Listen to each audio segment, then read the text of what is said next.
Hello and welcome to the two-man power trip of wrestling on the latest podcast. I'm your host, JP John Oz. With me today, very special guest. He is, of course, the former WWF head writer, the former WCW head writer, the former WCW World Heavyweight Champion, Mr. Vince Russo. Vince, what's going on? How you doing? What is going on, John? How you doing, my friend?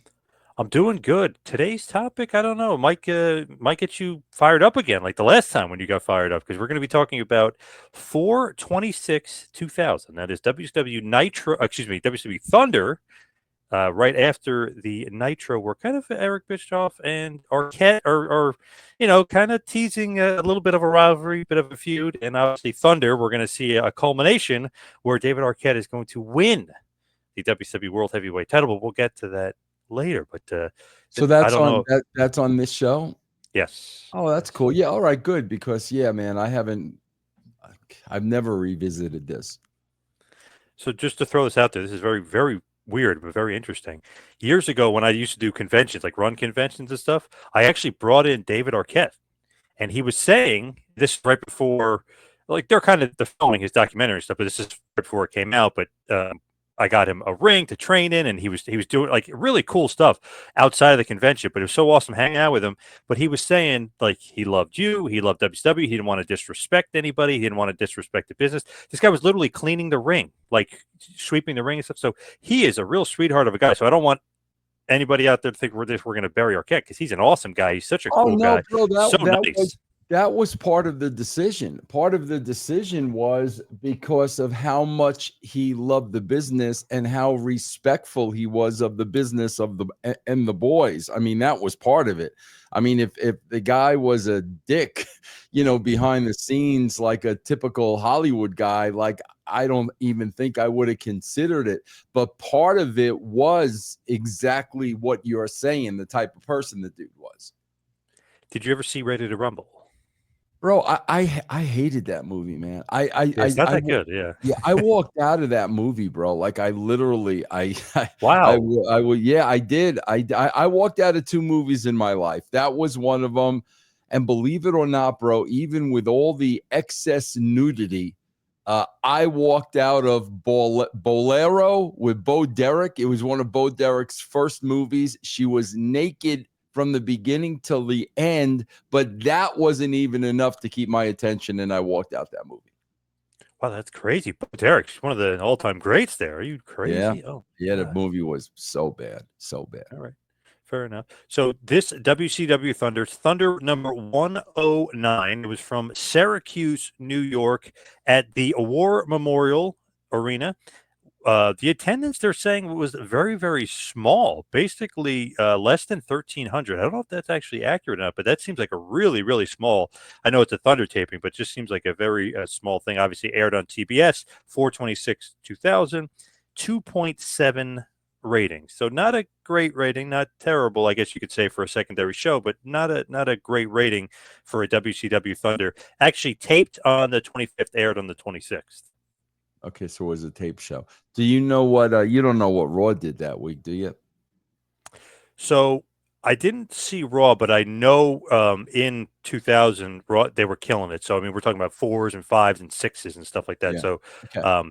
they absolutely were killing it that week. But I can give you an estimate of what Nitro did. So 4/24 Nitro a couple days earlier, which saw Bischoff versus Arquette, which saw Sting versus Vampiro, and saw DDP versus Jeff Jarrett for the WCW World Title in a steel cage match. That Nitro a few days earlier did a 3 rating. Okay. So then the Nitro after this, so the 5/1 Nitro, which saw David Arquette versus Tank Abbott for the for the title, and Mike Awesome versus Hulk Hogan, that only did a 2.4. So I mean, that was a big swing. So maybe the Arquette win doesn't necessarily look good for the ratings, doesn't help the ratings. Yeah, it probably yeah, there's no question, bro. The Arquette win probably pissed off a lot of the purists. I mean, I wouldn't doubt that at all. Do you think when you're like looking at the ratings, do you think that it's that important, like each week, Like that the number moves, or do you just want to stay consistent? Do you just want to stay steady, Yeah, or does it no, have to bro. go up and down? You want to you just want to stay consistent. I mean, you don't want it's okay to go down for a week, but you don't want to see where you're on a path of constantly going down. If you're on a path of constantly going down, then you know you're doing something wrong and you need to make a drastic change. So when you're telling me this number was down a little bit, and I know, that WCW fan was old school, that does not surprise me at all. Just curious, just randomly here, why not keep the title on Tank Abbott or put the title on Tank Abbott? Was that ever a thought, or no? Because you No, wanted it that's how months I ago. got that was part of the reason they made they made the change in creative. That was part of the reason, because what happened was everybody got hurt. Bret got hurt. We had to take the title off of Bret. I wanted to do like a Royal Rumble type match, and like Sid was number one in the Royal Rumble. Sid winds up being the last guy in the ring, and he's exhausted. He went the whole route, this, that, and the other thing. He was absolutely exhausted. And who's the last participant? A fresh MMA fighter, Tank Abbott. And Tank Abbott winds up just one punch sending Sid over the top rope. And Tank Abbott would have been the WCW champion. And, bro, Hogan and Flair and all those guys got in the ear of J.J. Dillon, this, that, and the other thing. So that was part of when I was called into the office. Part of it was, Vince, you're going to put the belt on Tank Abbott? I'm like, yeah, the story makes perfect sense. Sid went the whole distance. Now he's tired. Here comes a fresh MMA fighter. Is that a very hard story to understand? So that was my plan, bro. That's what I wanted to do.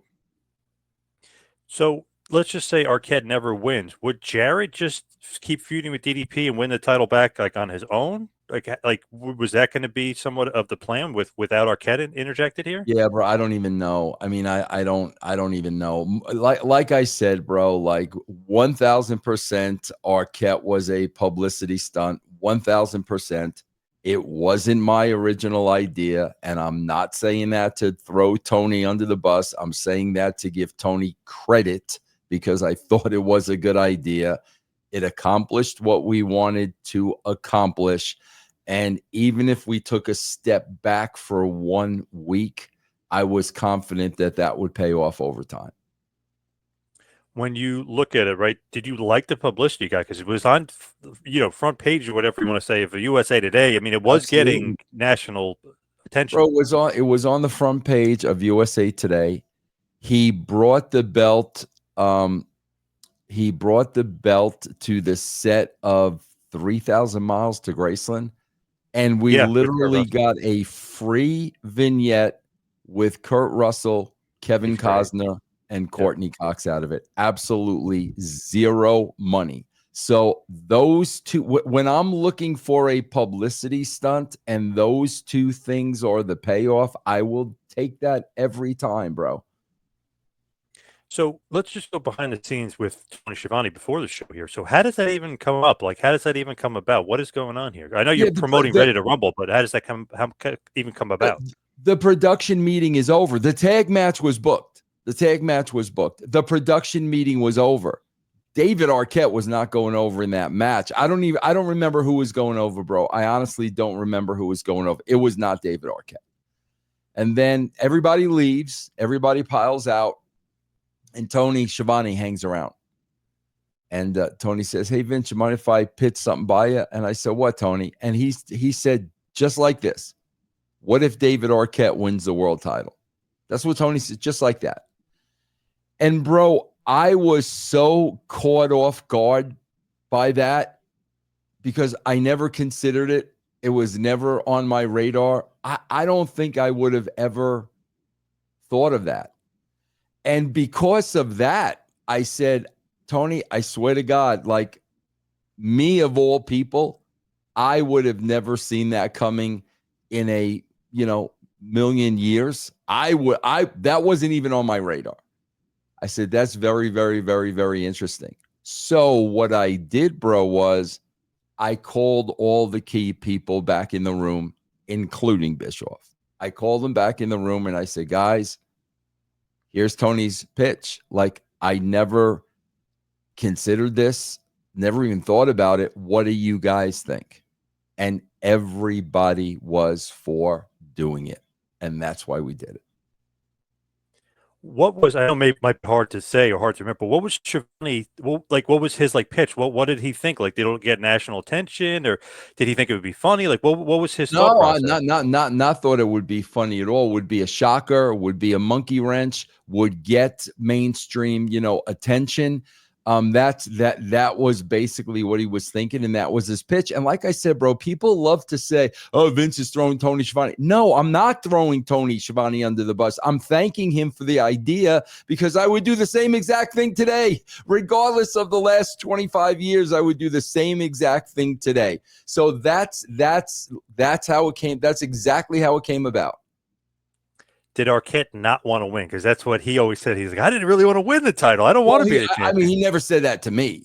I mean, what he said to other people in the locker room, I have no idea, but he never came up to me and had that conversation with me. Because when I talked to him, it was funny. He's like, Ric Flair, Harley Race. He's like, me? Because he's a huge fan. You know what I mean? He's like, he's got to be in the same sentence as those guys. As world champion. It's totally okay. And first of all, bro, obviously the storyline was Arquette, slipped on a banana peel, won the title, didn't want to have anything to do with the title, couldn't get rid of it quick enough. That's the story in the weeks to follow. And then, bro, it's 2 weeks or something before the title comes off of him, whatever it is. But it's okay that a freaking rapper is involved in the main storyline, the main title for the WWE, and it's because of him. What the frick is the difference, bro? Because the title was on Arquette for a week. Like, that's the difference. It's the same exact thing, bro. It is the same exact thing. And like I said, John, I could give a crap, bro. You could put that on my tombstone. Okay. I'm never, ever going to say I regret it. I wish I didn't do it. I would do the same exact thing today. Not to get into current at all, because I know some people don't want to hear current. They want to hear old school WCW here. But that was one of the worst finishes of all time at WrestleMania, Terrible. if not the worst. Yeah. But that's okay. Crazy The WWE, bro, these freaking fans, they get a pass on everything. WWE, it doesn't matter what they do. WWE fans will find an excuse for whatever they do, bro, whatever they do. And I swear to God, John, you and I are avid sports fans. When our teams suck, we don't make excuses for them. You suck. You guys suck. Either change the coach. You guys suck. We don't make it. We're real sports fans. We don't make excuses. But in the WWE, bro, it doesn't matter what they do. They're gonna defend it till the end. So here with Arquette, right? He's going to be like a large part of the show. He's going to be kind of in and out, like of a bunch of different segments. Just curious, is he very easy to produce because he's an actor? He knows, like, bro. he knows Oh my all that God, stuff? bro. Oh, piece of cake, bro. Like, yes, one of the most easiest people I've ever produced. Bro, it's weird because the people you think would be the toughest to produce were the easiest to produce. Like, you're thinking David Arquette's a legit actor. And, bro, a lot of people that don't know David Arquette, bro, acting's in his bloodline. He comes from a family and generations of actors. He's a great actor, So you would think, here's Vince Russo. I'm trying to produce David Arquette. Bro, the easiest dude in the world to work with. No problems. That is pretty awesome though when you look at Kurt Russell and he's kind of making fun of Arquette, like you're not a wrestler, and Arquette's Right. like crazy. But that's pretty awesome to get to work with those guys, like Yeah, that and level bro, he of took talent. he brought the belt on the freaking Tonight Show, bro. Like, where are you going to get that kind of publicity at that time? And that's what it was all about. And bro, if it pissed off old school WCW fans, I got it, but it was much, much bigger than that. Do you think that WWF is killing you so bad you almost needed to throw like a monkey wrench, and you almost needed to Yeah, do something like crazy and absolutely, off the wall? absolutely. Yeah, but I would say, bro, honestly, probably not as bad, but it's kind of like where AEW is now with the WWE.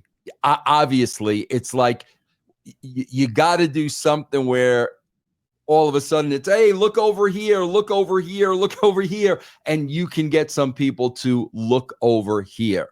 It's literally what I would recommend, something like this to AEW right now. Maybe Ric Flair winning a 17th title. I don't think that's it. I don't think that's it, bro. That would be funny if they did that. To be honest, It you know what would I be mean? funny. Yeah, It would get people talking. I mean, it would yeah, be funny. and it would negate kind of Cena being 17. It's like, well, that's not special anymore because Flair tied it or whatever. Yeah, Yeah, yeah, that would be kind of funny. it So would be. as far as the actual show itself, as far as Thunder, do you put? I know this is kind of crazy to say, but do you put as much energy into Thunder Yeah. as you do Nitro? It's the same as far as writing Bro, it? I put as much energy in Sunday Night Heat as I did Monday Night Raw. So absolutely, absolutely, bro. I'm not looking at this as a B show. Like, absolutely, man. 1000%. Do you think that they should have had Thunder? You know what I mean? Because they were doing so Yeah. well with Nitro, No, and then you throw no. Thunder and make this almost overkill. Bro, I think WWE has done the same thing. They've bastardized the product for the almighty buck. There's no other way to slice it. This was a business decision. TBS Turner wanted more programming. USA Network was going to pay them for 3 hours. It's the same thing. Yeah, you're going to take the money and you're going to profit more, but you're totally, totally going to bastardize the product. So absolutely, without a doubt.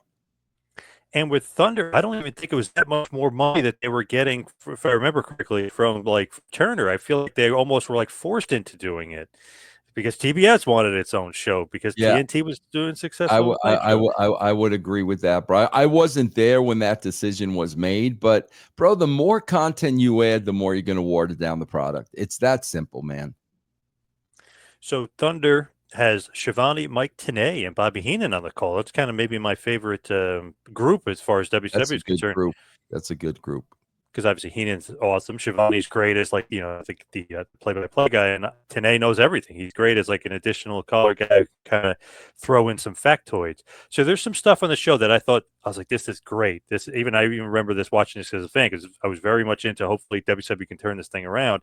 Some really really good stuff on here, but then there's some really really bad stuff that I just don't get and it doesn't make sense. But that's why we're here. You're hopefully gonna make sense of this for me. So they do a video recap of the Hogan Kidman feud, a little bit of Bischoff, and a recap of DDP winning the world title on Nitro. So he beat Jeff Jarrett on Nitro in a steel cage match. Do you like having? Wait a minute, I'm Maybe kind of lost now. I thought Arquette was a champion. not yet. Not. We'll Oh, find okay. out On this later show. in the On show. this show. Yep. Okay, so DD. Okay, so say that again. DDP beat Jeff in a steel cage match on Nitro 2 days earlier. So a few days earlier, he beats him on Nitro. So Jarrett was the champ on Nitro. DDP beats him, and now we're gonna have. We'll get to the whole storyline, but we'll get to the if you're going into that tag match, DDP and the title was up. The title was up. That's how David Arquette won the title. I got you. Okay, I got you. Go ahead. I'll get into my kind of questioning of DDP's happiness in a second because it's like, wait a second, you were the champ. Why the hell are you happy for Arquette? But I'll get into that later. But do you like changing the title? Do you feel like maybe you have to get some attention onto Nitro or get it away from Raw? Changing the title to DDP. So Jarrett's champion. We're just rewinding to Nitro. So Jarrett's champion. DDP challenges him to have a steel cage match. DDP wins the championship. DDP is a new champ. No, bro. The plan was to have the belt on DDP. That was the plan. Like I said, this was not the David Arquette thing was never discussed at any time. So I do believe DDP was coming out of this match as the champion. We weren't going to change the belt again. DDP was going to come out of this belt as champion out of this match. Do you like doing that many title changes though? Because it seemed like a lot. Like Jarrett's going to be 4-time champ within only a few months. Bro, I don't mind that at all. And I certainly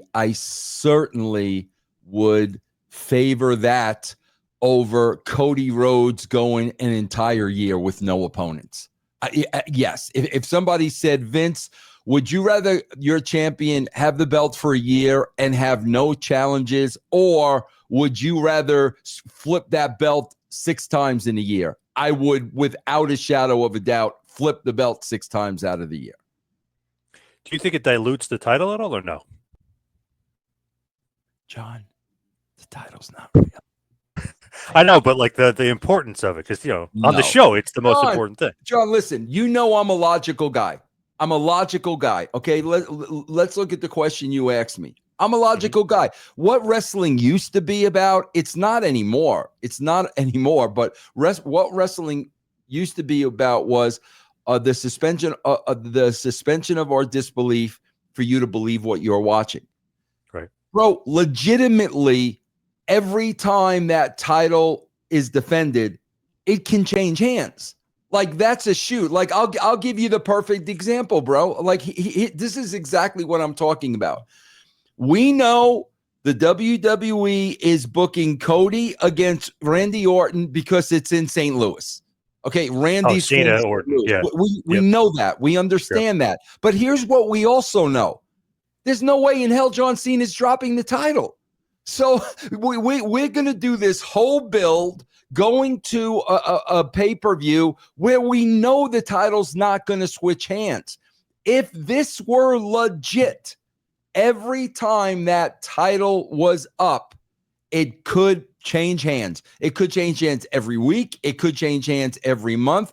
That's the reality of it, unless, you've got a champion that is just so believable that you don't believe anybody can beat him.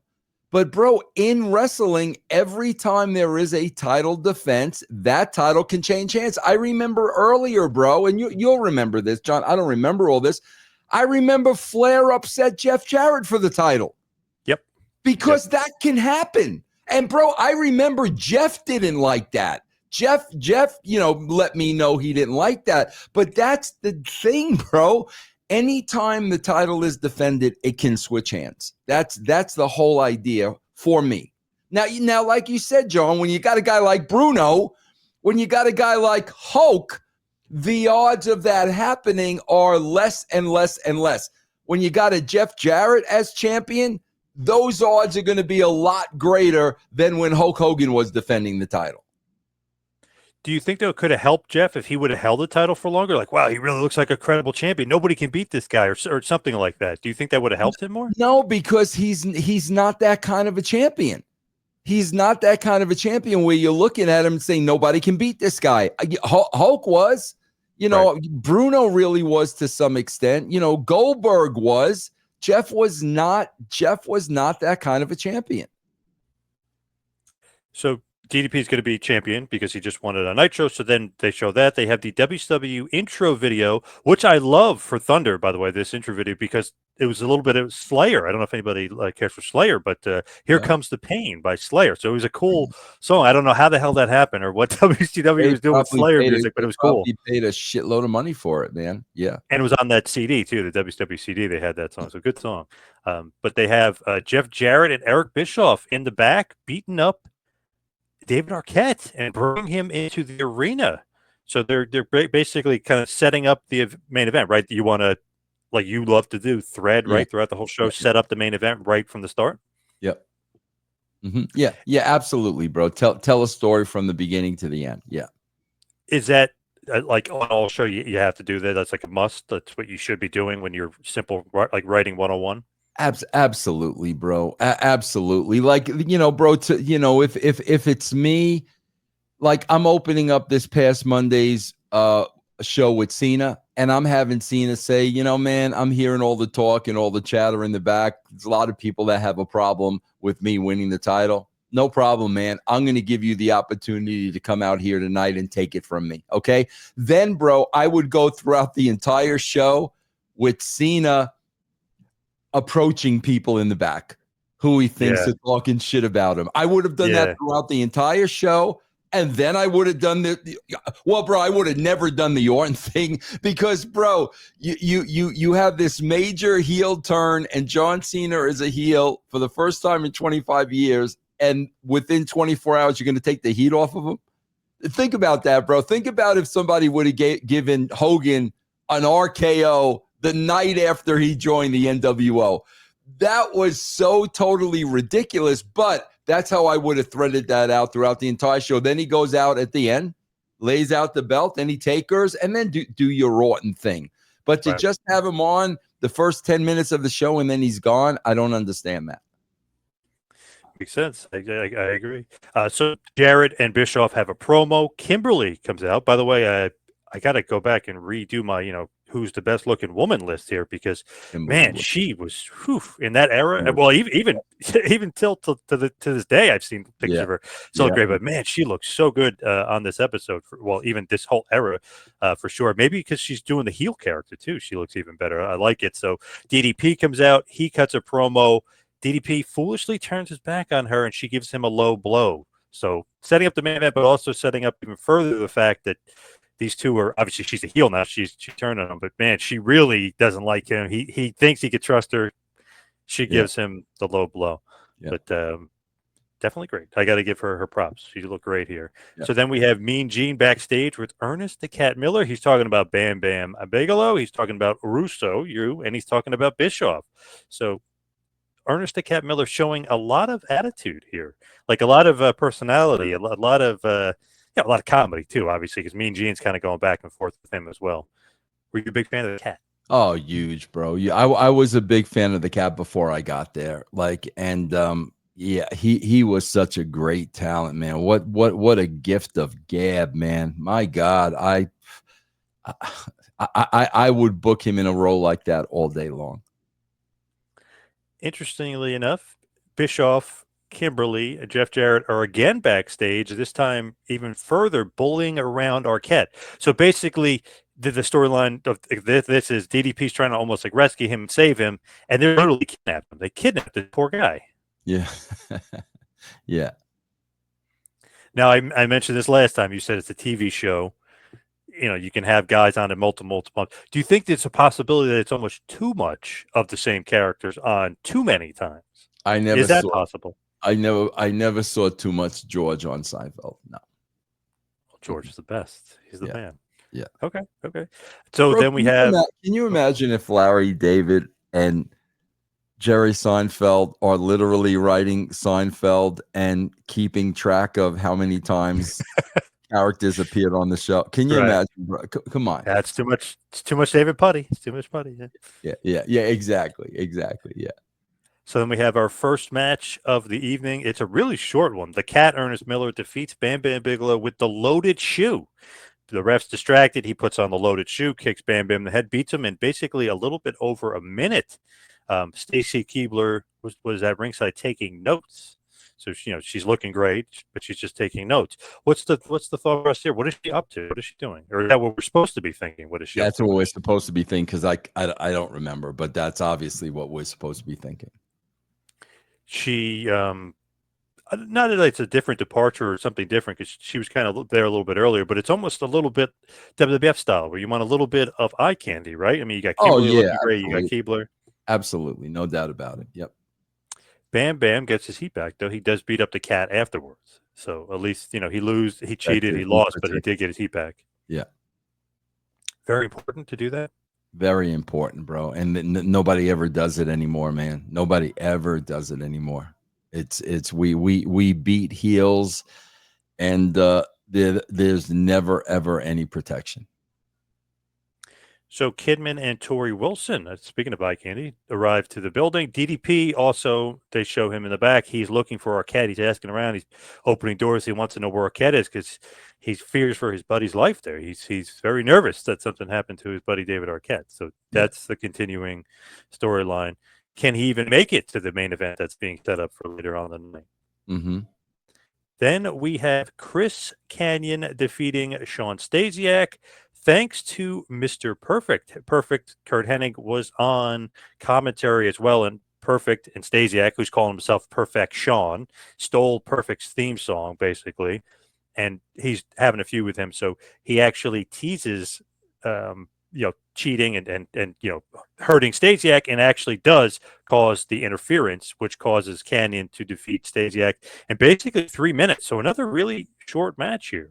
Thunder, but a bit of a storyline developing here. So not only does Perfect Mr. Kurt Hennig do that, Mr. Perfect, he then fights Stasiak after Kanyon gets the win, which then brings Mike Awesome out. He attacks Kanyon because they've got a little bit of an issue going on. Then Mike Awesome beats up Hennig as well. DDP comes out and beats up Stasiak, and Mike Awesome kind of makes his exit without interfering.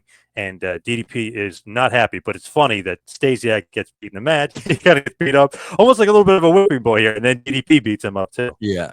That's a little bit of comedy there. Yeah.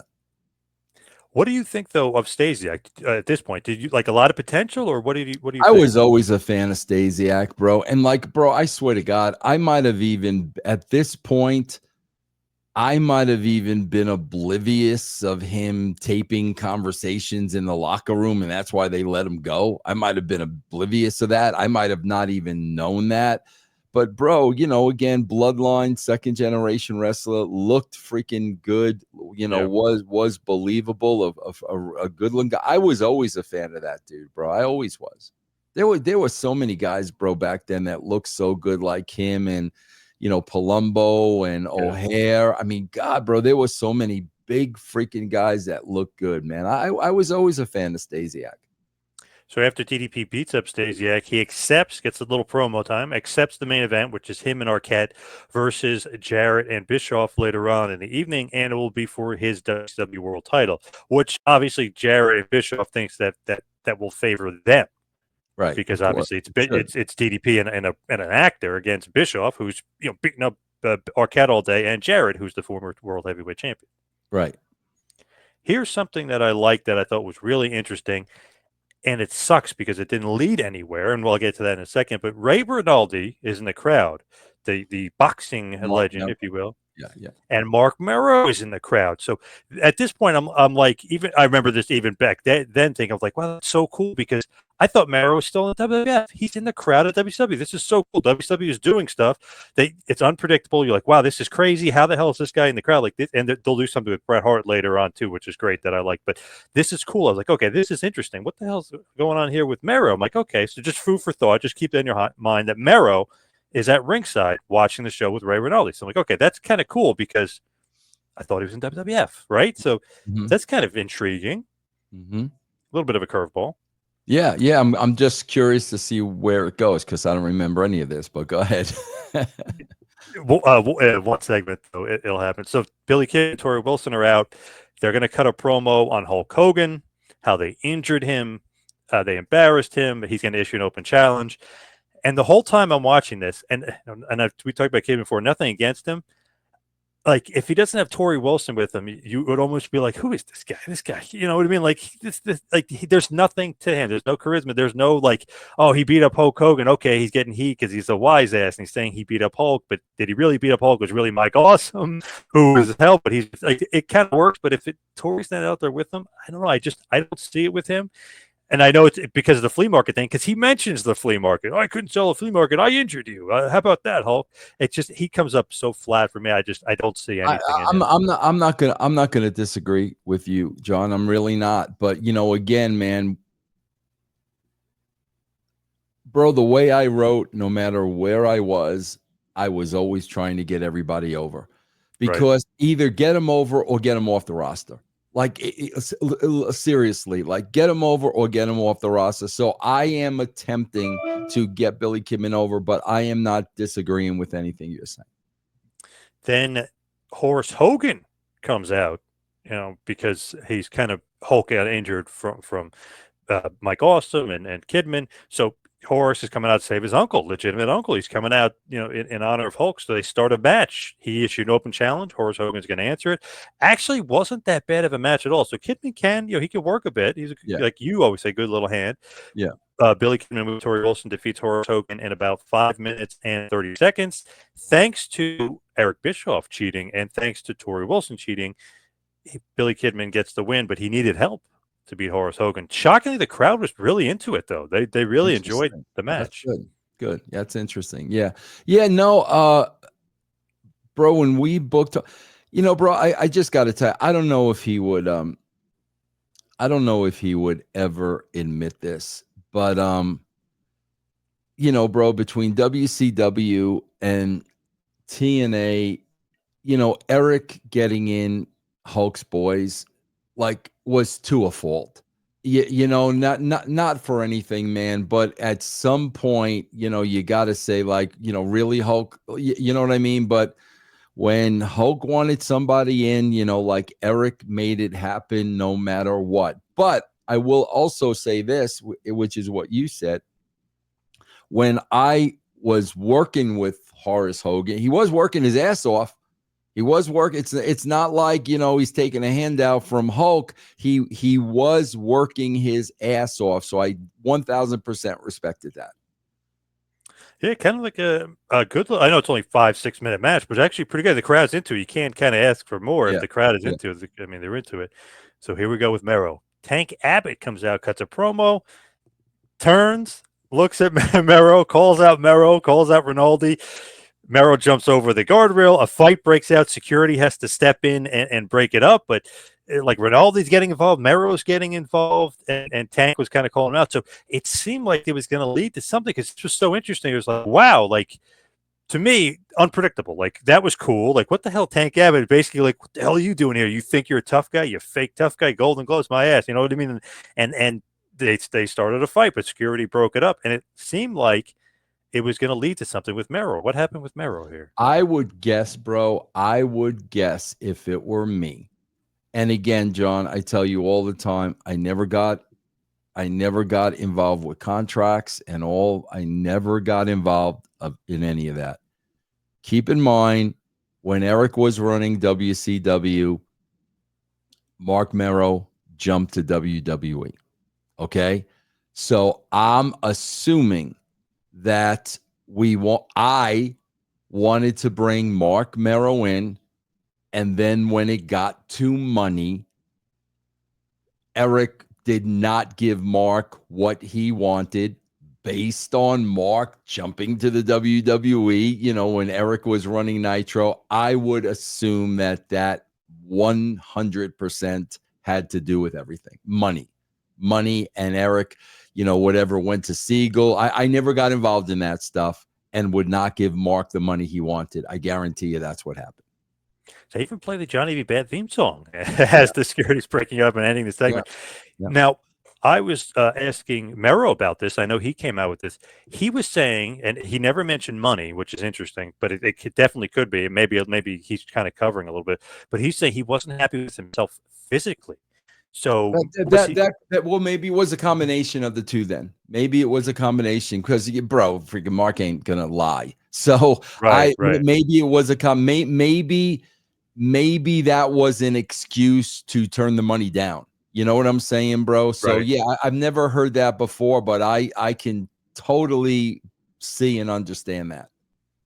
Yeah, and he didn't really wrestle like that frequently around that, so it could have been physical or an injury or something. And maybe he's like, oh, for the money I would do it. Oh, that's the money you offer me? Yeah, maybe it was a combination of the two. Yeah, because if he wasn't interested in doing it, he would have never done that angle. So obviously he was interested in doing it, but then maybe when it wasn't the offer he wanted, you put the two of those together and it's not going to happen. So Sting, who's covered in blood from Nitro, from Vampiro, from Nitro, where they dipped the blood, he comes into the back of the building and he's still covered in blood. Schiavone's like, what the hell? Like, where the hell has he been? He literally looks like he's in a trance and he's covered in blood. What the hell is going on? So then they cut to the back. DDP saves Arquette and he grabs him. He's like, are you okay? Are you okay? And Arquette, he's like kind of like disheveled and beat up. And so DDP ends up saving him and getting him ready for the match later on, even though DDP doesn't want him to wrestle. He says, you're in no shape to wrestle. Mm-hmm. Bro, I mean, you're laying out this show. I'm digging the show so far. It sounds like a good show to me. Let's go. What else?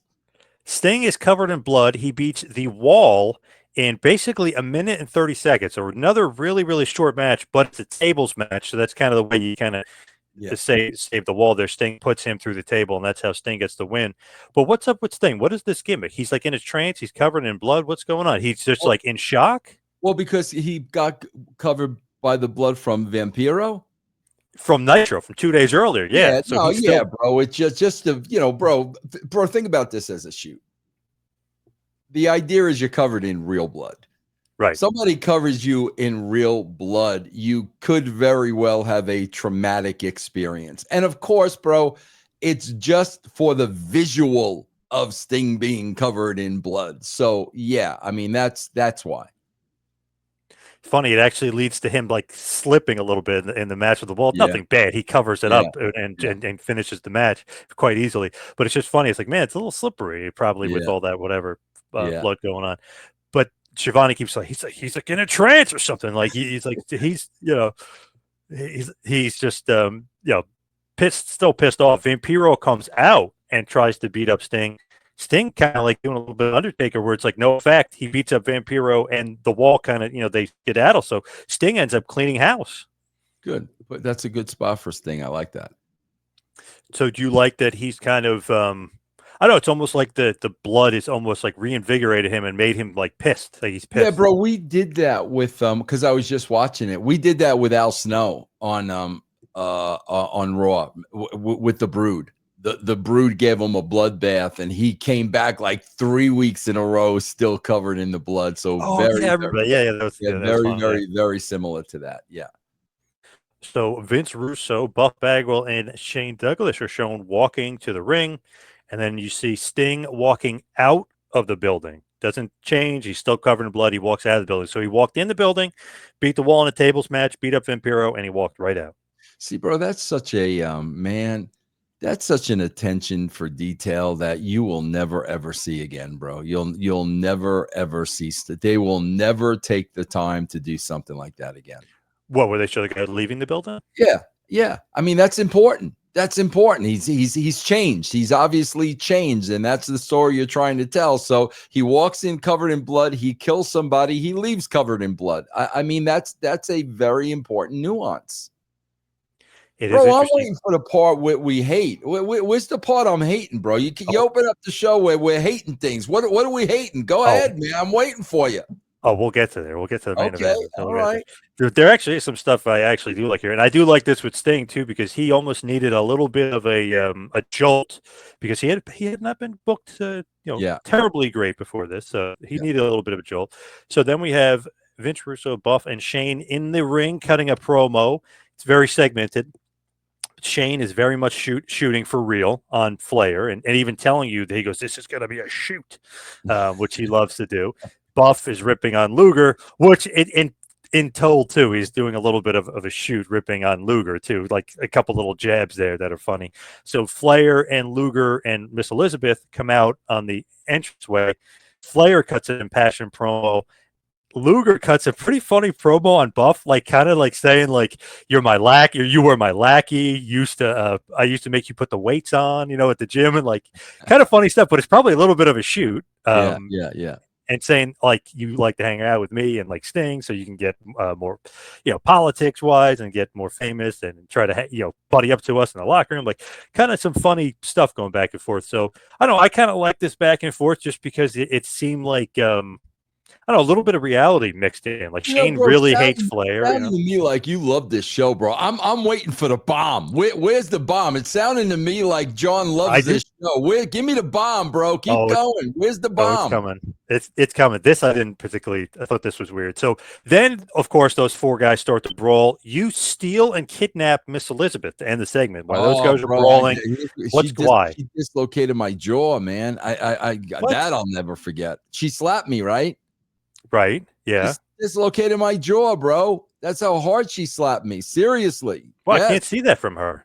Yeah, bro. She did not like me. She did not like me because she did not want to get involved in anything other than to walk somebody down to the ring.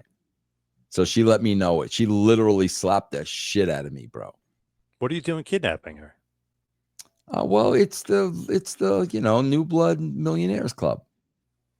All right. Yeah. I didn't realize that it was like that big of a shot. Oh From God, Liz. yes, it was, bro. It was, yes. Wow, she's stronger than I thought. Damn. Yes, yes. So up next, Paisley with the Artist, formerly known as Prince IK, defeats Tammy Sitch with Chris Candido, 3 minutes and 20 seconds. So a longer match than even Sting and Ernest the Cat Miller and Bam Bam Bigelow got. What's up with that? Love this. I love short matches. What happened to the short matches? Oh my God, I can't. I wish there was short match. John, do you know today I am now officially under less than 9 months away from watching any wrestling. I'm not under 9 months. What about old school wrestling though? Like No. WrestleMania 4 or something? No, what? When I am 65 years old and I said it on my 64th birthday, I'm not watching another wrestling show for the rest of my life. Ben and Stevie are literally going to cry. You know that. They're going to be Yeah. very upset. Oh God, yeah, I know it. Yeah. I know. Yeah. Get ready for that conversation. That's going to be a difficult I conversation. will though. I shouldn't say that. I'm gonna continue my, reviewing my stuff. I will continue to do that. Oh, good. Okay. Yeah, people like that stuff, but new stuff, I'm done.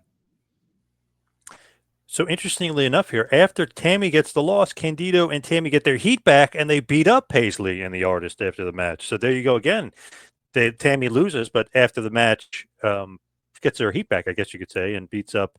Yeah, see, that's the thing, bro. See, I don't know why they don't do that anymore, bro. I swear to God, I still have not forgotten Sami Zayn beating Gunther.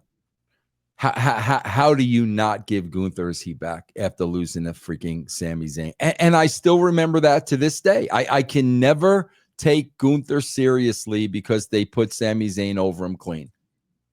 You got to protect, man. You got to protect these guys. So Mean Gene is backstage with Booker T. Major Guns. Tylene Buck interrupts and kind of has a great interplay with Mean Gene. He's like, what are you doing here? And she's like, I want to learn from you. I want to be a backstage announcer like you. And so he's like, yeah, he's into it. He's loving it. So a little bit of a Mean Gene character development here, which obviously he doesn't need, but he's just a funny little angle with him. Like, oh, okay, I'll put you under my wing, Major Guns, Tylene Buck, sure. Yeah, I remember when I remember when the Mama Lukes took him out and got him all drunk and sauced up, and he had his tie wrapped tied around his head. Great stuff, man. He was the best, man.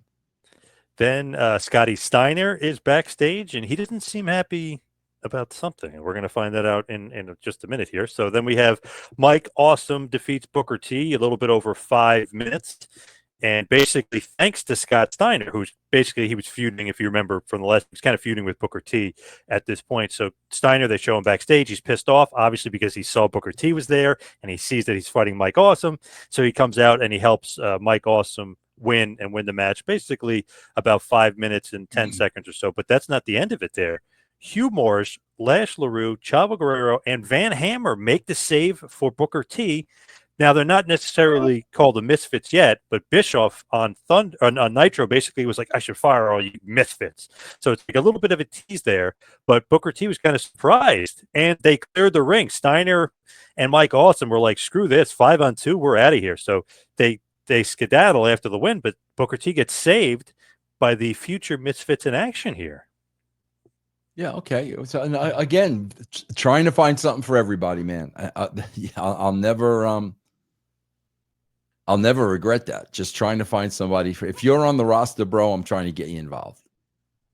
So here is a very interesting. I love this too. I remember I loved this at the time because it felt different. You're loving a lot about this. I know there. I know. I love the Mero stuff. Wow. I love this. I love the Sting and Blood stuff, and I love this. Bret Hart has a sit down interview with Scott Hudson, and they're talking about Hulk Hogan. Basically, what happened was, if you remember, Bret Hart attacked Hogan on Nitro. They kind of teased like what was going to happen when it went off air, but Bret ended up attacking Hogan. So Scott Hudson, and basically it's a shoot, which is great because what Bret's saying, and I talk to him all the time. He still says it today, but he doesn't like Hogan. Hogan ducked him for years. Bro, he never passed the torch. He wants to wrestle Hogan. Why did they ever wrestle? Bro, listen, I got to tell you, I don't think Bret likes me. And I think that is so undeserving. But I also know Bret doesn't like a lot of people. So, like, okay, I understand. But come on, Bret. When I went to WCW, I did everything in my power to put you, no question about it. And I don't regret that for a second. But, bro, please, next time you speak to Bret, say Vince Russo said he absolutely stole the 2 days of WrestleMania for me when he did that eye roll to Triple H, bro. I thought that was the greatest moment over the entire tune-up. I popped so freaking loud.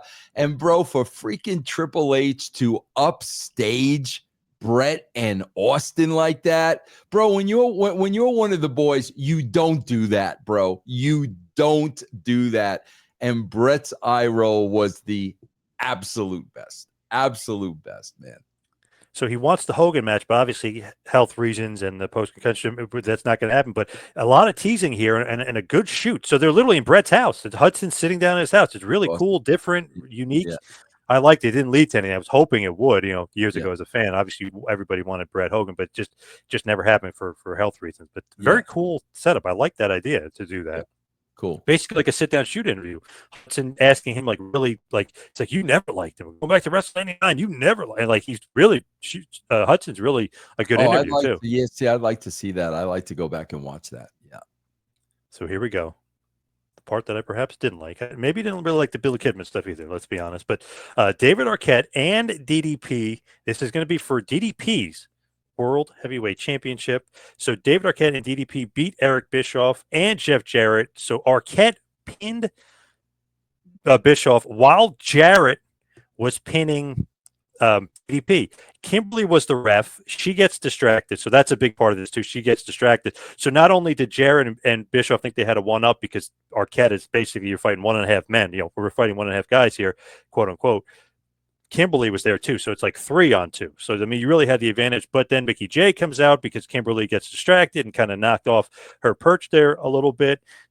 Jarrett thinks he's getting the pin. Arquette spears Bischoff out of nowhere. If you look at the spear, if Bischoff would have moved back an inch, he would have had a whiplash from his neck on the rope. It would have been really bad. But Arquette nails the Goldberg-like spear.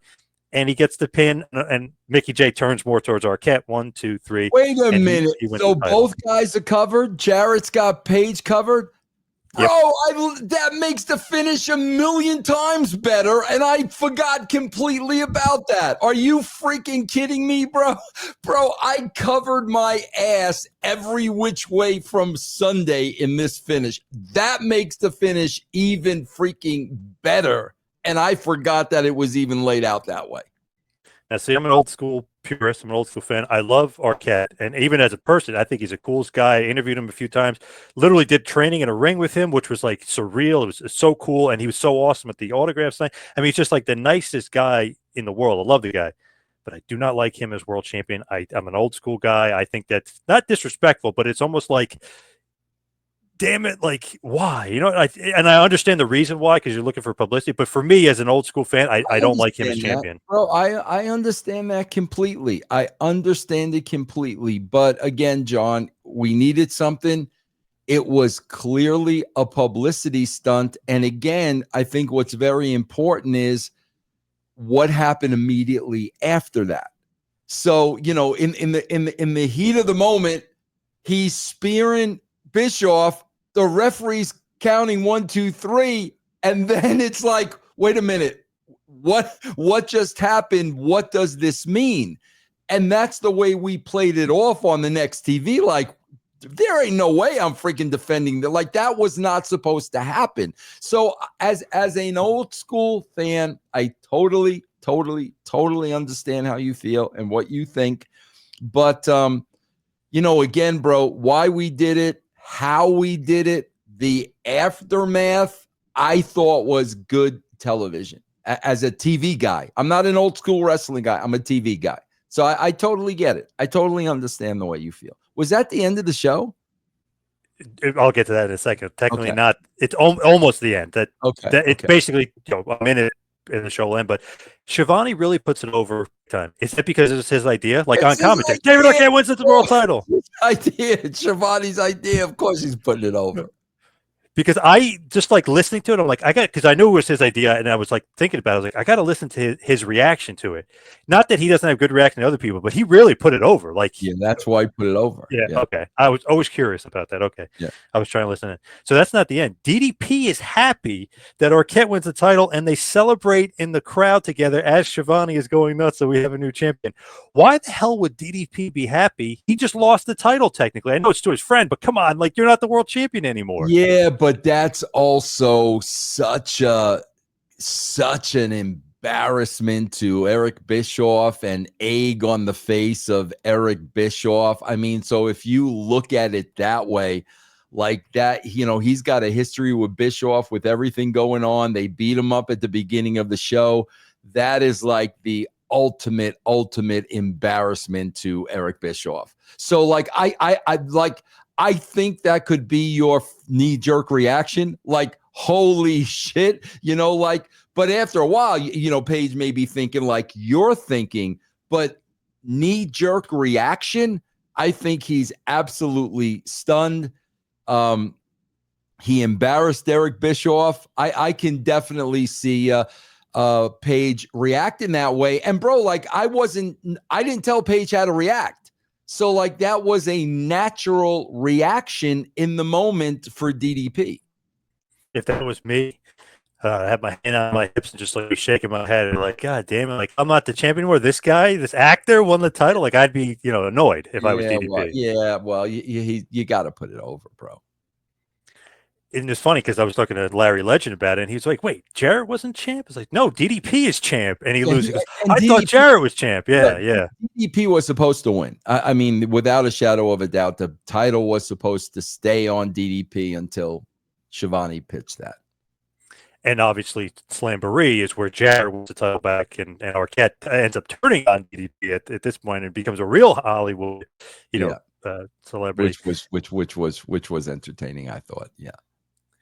So do you see, like, when you're looking at this back, do you see this as something that people always bring up to you, like, oh, David Arquette won the world title, like, oh, it's so Russo, Bro, that's so WCW. They could bring it up to me a billion times. I don't regret it. I would do the same thing today. I've never second guessed it, because as I said, it's vital how you book it afterwards. First of all, he's pinning Bischoff. He's not pinning a wrestler. It's a double pin. The ref only sees his pin. So you're covering your ass all the way. Then when he wins it and it sinks in, he's like, what the F did I just do? Here's what I'm looking at. This is what I'm looking at, bro. This is good television. It's good television. And let's face it, John, you've got a lot of great wrestling on both shows, and it's horrible television. It's freaking horrible television. I'm the opposite of that. I want good television. That's what's important. I think that's what's important to the casual television viewer. And that's how I wrote my shows. One final question, the most important question here. Was Travis Scott's appearance and aftermath with WrestleMania 14, was it worse than David Arquette winning the world title? That's hard for me to say, bro, because like, to me, because I'm 64 years old, like a David or I don't even know who Travis Scott is. I've never heard one of Travis Scott's rap. I'm not interested. He looks like everybody else. Like, so, but there are people, I mean, bro, whatever. The guy's got 18 billion followers. Okay, Right. I understand. But you're asking me, and if you're asking me, again, bro, do I think it was worse? Yes, because of the way it was done. The Arquette thing made all the sense in the world. He didn't beat a freaking wrestler. There was a double pin. He clearly slipped on a banana peel, and after that belt is put in his hand, now he realizes, what the F did I just do? So all of that makes complete sense to me. For a rapper to come out in place of The Rock, where some people don't know who he is, to be involved in a world title. And keep in mind, bro, that was a huge match between Cena and Cody. Cena's turning heel. This is a huge moment compared to a tag match on Thunder. So Right. yeah, where it was and the timing, I think it was a lot worse than David Arquette. Me too. That was literally the shits. That was awful. Yeah. But let's wrap it up. You can follow me on Twitter and Instagram at 2Man Power Trip. What about you, Vince? Yeah, guys, right now, man, you can go to patreon.com/Russo TWC and get a free week of Russo's brand. Patreon.com/TWC. All right. Thank you, everybody, for listening. See you right back here next time for the next podcast. Have a good one, folks.